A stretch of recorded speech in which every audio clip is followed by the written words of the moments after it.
Profitabilitas, salah satu rasio keuangan yang digunakan untuk mengukur kinerja keuangan suatu perusahaan dengan cara melihat kemampuan perusahaan menghasilkan laba atau keuntungan.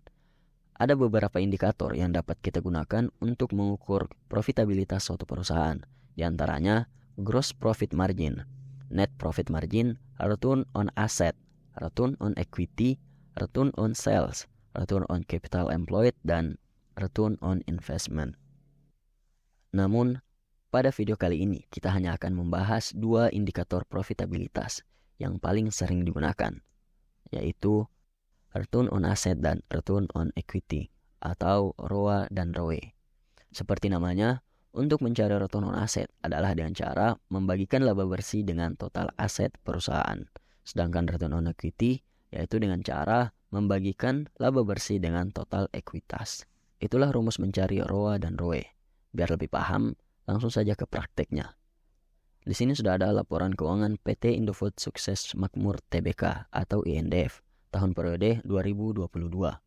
Teman-teman bisa download laporan keuangan ini di web IDX maupun di web official perusahaan. Yang pertama, untuk mencari return on asset, kita harus tahu dulu berapa laba bersih dan total aset perusahaan. Laba bersih terdapat pada laporan laba rugi yang ada pada laporan keuangan. Untuk mencari return on asset dan return on equity yang digunakan adalah laba atau rugi yang dapat diatribusikan ke entitas induk. Jika teman-teman belum paham atau tidak tahu mengapa yang digunakan adalah laba atau rugi yang dapat diatribusikan ke entitas induk, silahkan komen di bawah, di lain video akan kita bahas. Untuk total aset terdapat pada laporan posisi keuangan yang ada pada laporan keuangan. Nah, laba bersih dan total aset sudah kita ketahui. Selanjutnya kita bagikan, kemudian dipersenkan. Hasilnya adalah 3,52%. Selanjutnya kita cari return on equity atau ROE-nya. Laba bersih tadi kita sudah dapatkan.